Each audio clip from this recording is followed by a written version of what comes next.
Hello friends, welcome back to Nizam వంటలండి. వేడి వేడి అన్నంలో కొంచెం నెయ్యి దీంతో పాటు పచ్చడి వేసుకొని తింటే ఆ రుచే వేరండి.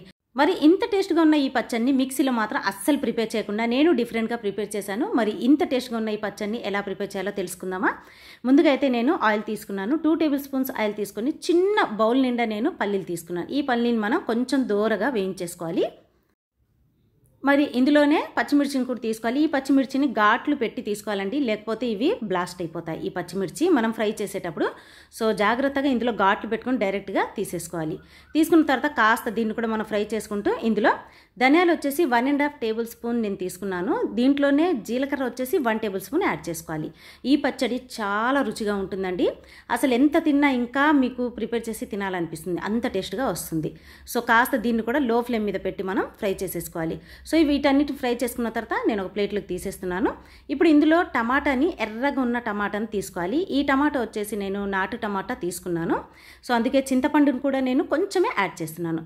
ఎందుకంటే నాటు టమాటా పులుపు ఎక్కువగా ఉంటుందండి, అందుకే చింతపండు కొంచెం తీసుకున్నాను. కాస్త మనం దీన్ని మగ్గనివ్వాలి. బాగా ఎంత మగ్గితే అంత రుచి అనేది వస్తుంది. సో కొంచెం ఇందులో ఆయిల్ కూడా యాడ్ చేస్తున్నాను. 2 టేబుల్ స్పూన్స్ తీసుకున్నాను. మనం ఎక్కువగా ఆయిల్ యాడ్ చేయాల్సిన అవసరం లేదండి. కొంచెం ఆయిల్లోనే ఈ పచ్చడిని ఈజీగా మనం ప్రిపేర్ చేసేసుకోవచ్చు. సో చూడండి, నేనైతే ఇక్కడ మూత పెట్టేస్తున్నాను. మూత పెట్టేసి లో ఫ్లేమ్ మీద పెట్టేస్తే తొందరగా మగ్గిపోతుంది. ఈ పచ్చడి వచ్చేసి రోటీ, చపాతీ మరియు దోశ, ఈ మూడిట్లోకి ఈ పచ్చడి టేస్ట్ అద్దరిపోవాల్సిందండి. ఎప్పుడు దోశల్లో ఒకే రకమైన పచ్చడి చేస్తుంటాం కదా, అలా కాకుండా ఇలా డిఫరెంట్గా మీరు ట్రై చేసి చూడండి. రుచి మాత్రం చాలా బాగుంటుంది. టమాటాలు అయితే కంప్లీట్గా మెత్తగా అయిపోయినాయి. మెత్తగా అయిపోయిన తర్వాత ఇందులో కొంచెం పుదీనాని నేను యాడ్ చేస్తున్నాను. ఎందుకంటారా, ఫ్లేవర్ చాలా బాగుంటుంది. అలా అని ఇది పుదీనా పచ్చడి అయితే కాదు.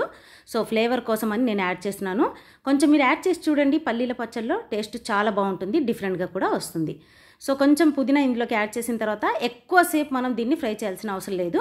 జస్ట్ కొంచెం మనం ఒక 5 మినిట్స్ ఈ విధంగా ఫ్రై చేసేసి స్టవ్ని నేను ఆఫ్ చేసేస్తున్నాను. ఇప్పుడు ఇందులోకి ఈ ఆనియన్ని తీసేస్తున్నాను. ఆనియన్ వచ్చేసి కాస్త మనం పెద్ద సైజులో ఈ విధంగా కట్ చేసేసుకోవాలి. ఎందుకంటారా, ఈ పచ్చళ్ళలో ఆనియన్ని యాడ్ చేసుకుంటే చాలా రుచిగా వస్తుందండి. సో ఇప్పుడు ఏం చేయాలంటే చిన్న మిక్సింగ్ బౌల్ తీసుకొని ఈ మిక్సింగ్ బౌల్లోకి వీటిని మెత్తగా మనం ముందుగా గ్రైండ్ చేసేసుకోవాలి. ఈ పల్లీల్ని ఒకేసారి మొత్తం మనం అంటే టమాటా వీటన్నింటి యాడ్ చేసామనుకోండి, ఇవి మెత్తగా అవ్వదన్నమాట. సో దీంతోపాటు వెల్లుల్లి అండ్ ఇందులో ఉప్పు వచ్చేసి తగినంత యాడ్ చేసుకోవాలి. ఈ చిన్న మిక్సింగ్ బౌల్లోకి పల్లీలు, దీంతోపాటు పచ్చిమిర్చి వీటినే నేను గ్రైండ్ చేస్తున్నాను. పచ్చడి మొత్తం మాత్రం ఈ మిక్సీ జార్లో అయితే నేను గ్రైండ్ చేయటం లేదు.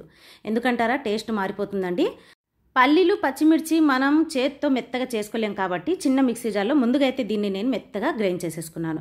ఇప్పుడు ఏం చేయాలంటే చాపర్ ఉంటుంది కదా, onion chopper, so vegetable chopper ఉంటుంది కదా, ఇందులోకి నేను తీసేస్తున్నాను. ఇప్పుడు మనం ఫ్రై చేసినటువంటి ఈ పుదీనా మరియు టమాటా గుజ్జుని ఇందులోకి యాడ్ చేసేసి కొంచెం మనం చాప్ చేసుకుంటే చాలండి. మనం మిక్సీ జార్లో మాత్రం అస్సలు యాడ్ చేయొద్దు, అలా చేస్తే టేస్ట్ మాత్రం అస్సలు ఉండదు.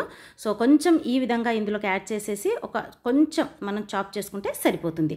పచ్చడి మాత్రం అద్దరిపోవాల్సిందే, చాలా రుచిగా వస్తుంది. మీరు తప్పకుండా ఈ పచ్చడిని మాత్రం తప్పకుండా మీరు ట్రై చేయండి.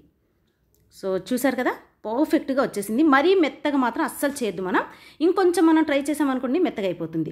సో మెత్తగా మనం చేయాల్సిన అవసరం లేదండి. అక్కడక్కడ కొంచెం టమాటా ముక్కలు ఉండాలి అండ్ దీంతోపాటు కొంచెం పుదీనా కూడా. చూసారు కదా.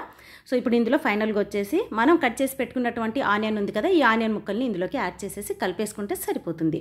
ఈ పచ్చడి టేస్ట్ చాలా చాలా బాగుంటుంది. తప్పకుండా మీరు ట్రై చేసి ప్లీజ్ నాకు కామెంట్ చేయడం మాత్రం మర్చిపోకండి ఫ్రెండ్స్. మీకు చేసినటువంటి ఈ పచ్చడి ఎలా వచ్చిందో అండ్ ఈ వీడియో నచ్చినట్లయితే లైక్ చేసి సబ్స్క్రైబ్ చేయడం మాత్రం అస్సలు మర్చిపోకండి.